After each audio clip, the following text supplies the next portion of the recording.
হৰে কৃষ্ণ। মই গীতাৰস সিন্ধু পাৰ্থ বিজয় বৰুৱা যোৰহাটৰ পৰা আজি গীতাৰ প্ৰথম অধ্যায় অৰ্থাৎ বিষাদ যোগ, এই বিষাদ যোগৰ 15 সংখ্যক শ্লোক অৰ্থাৎ পঞ্চদশ সংখ্যক শ্লোকৰ পৰা গীতা পাঠ কৰিব লৈছো। কুৰুক্ষেত্ৰ যুদ্ধৰ আৰম্ভণি আগে অৰ্থাৎ যুদ্ধক্ষেত্ৰত দুই পক্ষৰ সৈন্য সন্মুখত যেতিয়া থিয় দিছিল, সেই সময়ৰ সেই মুহূৰ্তৰ কথা ইয়াত বৰ্ণনা কৰা হৈছে। আহক জানো 15 সংখ্যক শ্লোকত কি কৈছে। পাঠ কৰিছো গীতাৰ প্ৰথম অধ্যায় বিষাদ যোগৰ 15 সংখ্যক শ্লোক। পাঞ্চজন্যং ঋষিকেশু দেবদত্তং ধনঞ্জয় পণ্ডং দধমো মহাশঙ্খং ভীমকৰ্মা বৃকোদৰ। অৰ্থাৎ এই শ্লোকত কৈছে যে ভগৱান শ্ৰীকৃষ্ণই, ইয়াত শ্ৰীকৃষ্ণক ঋষিকেশ বুলি কৈছে। ঋষিকেশ অৰ্থাৎ সকলো ইন্দ্ৰিয়ৰ গৰাকী। ভগৱান শ্ৰীকৃষ্ণৰ আন এটা নাম ঋষিকেশ। আৰু এই শ্ৰীকৃষ্ণৰ যি শংখ আছে, সেই শংখটোৰ নাম হৈছে পাঞ্চজন্য শংখ। ঠিক তেনেকৈ অৰ্জুনৰ ইয়াত কোৱা হৈছে ধনঞ্জয় বুলি। ধনঞ্জয় শব্দৰ অৰ্থ হৈছে যি ধন জয় কৰিছিল, তাক ধনঞ্জয় বুলি কোৱা হয়। আৰু অৰ্জুনৰ আন এটা নাম হ'ল ধনঞ্জয়। শ্ৰীকৃষ্ণৰ যেনেকৈ শংখটোৰ নাম হৈছে পাঞ্চজন্য, ঠিক তেনেকৈ ধনঞ্জয় অৰ্থাৎ অৰ্জুনৰ শংখটোৰ নাম হৈছে দেৱদত্ত।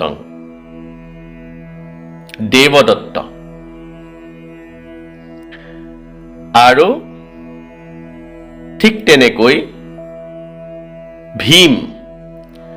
ভীমক ইয়াত কোৱা হৈছে যে ভয়ানক কাম কৰিব পৰা ভীম। গতিকে এই ভীমৰো এটা শংখ আছে, সেই শংখটোৰ নাম হৈছে পৌণ্ড্ৰ। এইটো এটা বিৰাট শংখ হয়, এয়া ভীমৰ শংখ। গতিকে শ্ৰীকৃষ্ণই পাঞ্চজন্য শংখটো বজালে, অৰ্জুনেও ঠিক তেনেদৰে নিজৰ দেৱদত্ত শংখটো বজালে, আৰু ভীমেও পৌণ্ড্ৰ নামৰ বিৰাট শংখটো তেওঁৰ বজালে বা শংখধ্বনি কৰিলে বুলি এই শ্লোকত কোৱা হৈছে। আৰু এই শংখধ্বনিবোৰ যে কৰিছে, এই শংখধ্বনিৰ দ্বাৰা যুদ্ধৰ আৰম্ভণি যে হ'ব সেয়া সূচাইছে। আৰু এই শংখধ্বনিৰ দ্বাৰা শ্ৰীকৃষ্ণ তথা অৰ্জুন তথা ভীমে নিজৰ সৈন্য সামন্ত, নিজৰ মহাবীৰ যোদ্ধাসকলক উৎসাহিত কৰিছে। এতিয়া 16, 17 আৰু 18 অৰ্থাৎ ষষ্ঠদশ, সপ্তদশ আৰু অষ্টদশ সংখ্যক শ্লোক একেলগে পাঠ কৰিব লৈছো। একেলগে পাঠ এইবাবে কৰিছোঁ যে এই তিনিটা শ্লোকৰ অৰ্থ ওতঃপ্ৰোতঃভাৱে ইটো শ্লোকৰ লগত সিটো শ্লোক জড়িত হৈ আছে। মই অৰ্থটো ক'লে আপোনালোকে বুজি পাব। গতিকে এই তিনিটা শ্লোক 16, 17 আৰু 18 সংখ্যক শ্লোক মই একেলগে পাঠ কৰিব লৈছোঁ।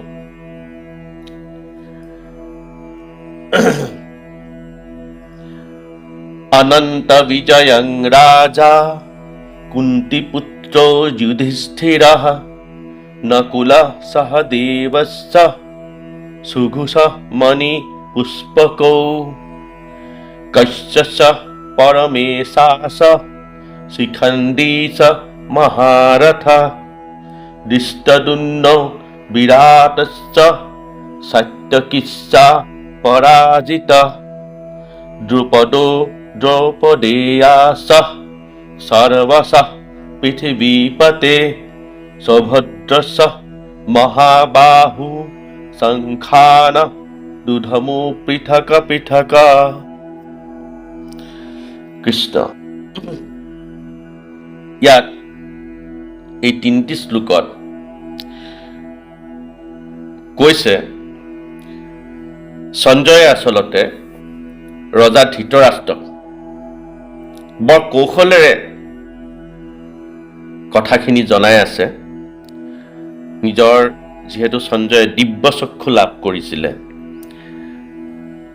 যে যুদ্ধৰ প্ৰত্যেকটো তেওঁ দেখা পাব কি হৈছে কি নহৈছে, আৰু সেই কথা ধৃতৰাষ্ট্ৰক জনাব। গতিকে সেই সঞ্জয়ে নিজৰ এই কৰ্তব্য পালন কৰি ৰজা ধৃতৰাষ্ট্ৰক প্ৰত্যেকটো কথা, যেনে ধৰক অলপ আগতে মই ইয়াৰ আগৰ শ্লোকত ক'লোঁ, কৃষ্ণই নিজৰ শংখ বজালে, ধনঞ্জয়ে নিজৰ শংখ বজালে, আৰু ভীমেও নিজৰ শংখ বজালে। গতিকে এই সকলোবোৰ কথা সঞ্জয়ে আচলতে ধৃতৰাষ্ট্ৰক কৈ আছিলে।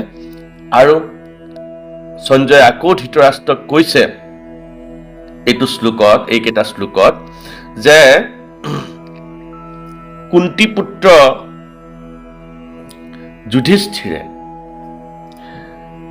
যুধিষ্ঠিৰে অনন্ত বিজয় নামৰ শংখটো বজালে। যুধিষ্ঠিৰৰ শংখটোৰ নাম হৈছে অনন্ত বিজয়। ঠিক তেনেদৰে নকুল আৰু সহদেৱৰো দুটা শংখ আছে, আৰু তেওঁলোকৰ শংখ দুটিৰ নাম হৈছে সুঘোষ আৰু মণিপুষ্পক। সুঘোষ আৰু মণিপুষ্পক। গতিকে কৃষ্ণ, অৰ্জুন আৰু ভীমে নিজৰ নিজৰ শংখ বজাই যুদ্ধৰ আৰম্ভণিৰ ইংগিত দিয়াৰ লগে লগে যুধিষ্ঠিৰেও নিজৰ শংখ অনন্ত বিজয় বজালে। নকুল সহদেৱেও নিজৰ শংখ দুটি সুঘোষ আৰু মণিপুষ্পক এই শংখ দুটি বজালে, আৰু লগে লগে তেওঁলোকৰ সৈন্যত থকা, তেওঁলোকৰ সেনাবাহিনীত থকা মহাধনুৰ্ধৰ কাশীৰাজ আচলতে সেই সময়ৰ এক মহাধনুৰ্ধৰ আছিলে। গতিকে এই কাশীৰাজ, তাৰপিছত মহাৰথী শিখণ্ডী, দৃষ্টদ্যুম্ন,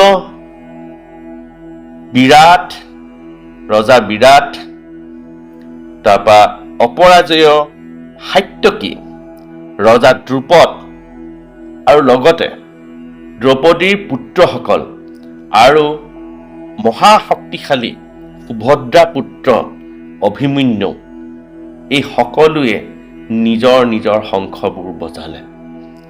সকলোৰে আচলতে একোটি একোটি শংখ আছে, আৰু এই শংখখিনি প্ৰত্যেকটি শংখৰে আচলতে যি শংখনাদ বা যি শব্দ, এই শব্দ বেলেগ বেলেগ। আৰু এই যি কুৰুক্ষেত্ৰ যুদ্ধ, এয়া আচলতে শতিকাৰ এক মহাযুদ্ধ আছিলে। আৰু এই কুৰুক্ষেত্ৰ যুদ্ধত যিসকল ৰথী মহাৰথী যোদ্ধা পাণ্ডৱৰ পক্ষে সপক্ষে থিয় দি তেওঁলোকে যুদ্ধত অৱতীৰ্ণ হৈছিলে। তেওঁলোকে সকলোৱে নিজৰ পৰাক্ৰম দেখুৱাবলৈ তেওঁলোকে চেষ্টা কৰিছিলে বা তেওঁলোকে সেই সুযোগ, নিজৰ পৰাক্ৰম দেখুওৱা সেই সুযোগ কেতিয়াও হেৰুৱাব নিবিচাৰিছিল। আৰু যেতিয়া কৃষ্ণ, অৰ্জুন আৰু ভীমে নিজৰ শংখনাদ কৰিলে, তেতিয়া বাকী ৰথী মহাৰথীখিনিও নিজৰ শংখ বজাই নিজৰ বীৰত্বৰ উমান দিলে। লগতে নিজৰ যি সৈন্য সামন্ত আছে, সেই সৈন্য সামন্ত সকলৰো তেওঁলোকে উৎসাহিত কৰিলে নিজৰ শংখ ধ্বনিৰে। গতিকে এয়া আছিল 16, 17 আৰু 18 সংখ্যক শ্লোকৰ অৰ্থ। এতিয়া জানো আহক 19 সংখ্যক শ্লোকৰ। গীতাৰ প্ৰথম অধ্যায় 19 সংখ্যক শ্লোকতনো কি কৈছে সেয়া আমি জানো আহক। 19 সংখ্যক শ্লোকত কৈছে, সঘোষু ধাৰ্তৰাষ্ট্ৰাণাং হৃদয়ানি ব্যদাৰয়ৎ নভস্য পৃথিবীং চৈব তুমুলোভ্য নুনাদয়ন। অৰ্থাৎ সঞ্জয়ে ধৃতৰাষ্ট্ৰক আকৌ কৈছে যে এই যে শংখ নাদবোৰ হ'ল বা হৈছে পাণ্ডৱ পক্ষৰ ফালৰ পৰা, এই শংখনাদবোৰে বা এই শংখধ্বনিবোৰে তাৰ যি ভীষণ শব্দ হৈছে, সকলোৱে যিহেতু শংখ বজাইছে একে সময়তে একেলগে, গতিকে এই যি বিকট শব্দ হৈছে শংখধ্বনিৰ, এই বিকট শব্দই পৃথিৱী আৰু আকাশ উভয়তে এক ভয়ংকৰ প্ৰতিধ্বনিৰ সৃষ্টি কৰিছে। আৰু এই প্ৰতিধ্বনি যি হৈছে, এই প্ৰতিধ্বনিয়ে ধৃতৰাষ্ট্ৰৰ যি পুত্ৰসকল আছে সন্মুখত, এই ধৃতৰাষ্ট্ৰৰ পুত্ৰসকলৰো হৃদয় আচলতে কঁপাই তুলিছিল। আৰু আচলতে যেতিয়া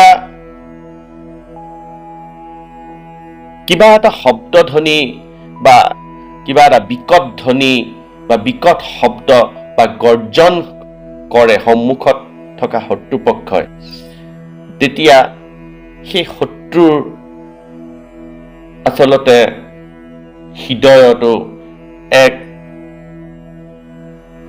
ভয় বা আশংকাই বাস কৰে। ঠিক তেনেধৰণে ধৃতৰাষ্ট্ৰৰ পুত্ৰসকলৰো আচলতে হৃদয়ত এক ভয় বা শংকাৰ জোৱাৰ উঠিছিল এই শংখধ্বনিৰ বাবে। গতিকে ইমানতে আমাৰ 19 সংখ্যক শ্লোকৰ, প্ৰথম অধ্যায়ৰ 19 সংখ্যক শ্লোকৰ ইয়াতে সামৰণি হৈছে। ভগৱন্তই সকলোৰে প্ৰতি কৃপা কৰক, মংগল কৰক, কৃষ্ণ ভক্তিত আগুৱাই নিয়ক, কৃষ্ণ ভাৱনাত আগুৱাই নিয়ক, এই তেওঁৰ ওচৰত প্ৰাৰ্থনা জনাইছোঁ। আজিলৈ সামৰিছোঁ। হৰে কৃষ্ণ।